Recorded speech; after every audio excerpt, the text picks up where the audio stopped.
débute les infos en bref de ce mardi avec les portes ouvertes aux premières tirs d'Épinal qui fêtait les 30 ans de la recréation de ce régiment le 1er mai 1994. Le public est venu nombreux samedi et dimanche découvrir le métier des 1200 militaires spinaliens régulièrement projetés à l'étranger. Des visiteurs qui ont pu voir les imposants véhicules blindés ou participer à des parcours d'airsoft. On aura aussi célébré samedi soir au cœur de la Cité des Images, place des Vosges, les 80 ans de la victoire du Garigliano.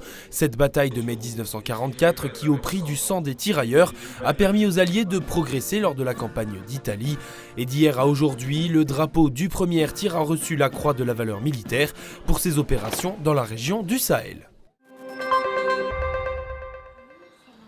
Plombières-les-Bains a intégré le cercle des villes impériales. Avec cette signature samedi dernier au chalet Tivoli entre la maire et le président de ce réseau de 28 communes en France détentrices du label. La marque Ville Impériale donne une visibilité au gré des animations organisées pour promouvoir l'héritage patrimonial du Premier et Second Empire. Comme lors de cette déambulation théâtrale pour compter l'âge d'or de la cité thermale au 19e siècle, lorsque Napoléon III et l'impératrice Eugénie venaient prendre les eaux. Le contexte économique est aujourd'hui plus compliqué pour les thermes Napoléon qui doivent rouvrir à la fin du mois.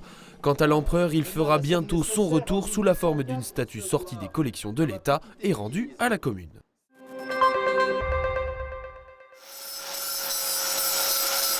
Façonner le bois de chêne, le grès rose de Bleurville ou bien encore le métal des œuvres géantes auront pris forme lors de ces 4 jours du week-end de Pentecôte, sous la main de 5 artistes à l'initiative de l'association Sculpture et Compagnie, qui organisait sur le cours Stanislas les mini-mentales de Mirecourt, un mini-symposium destiné à aider au financement du 10e opus des monumentales de sculpture, qui se déroulera en 2025 dans la cité mircursienne.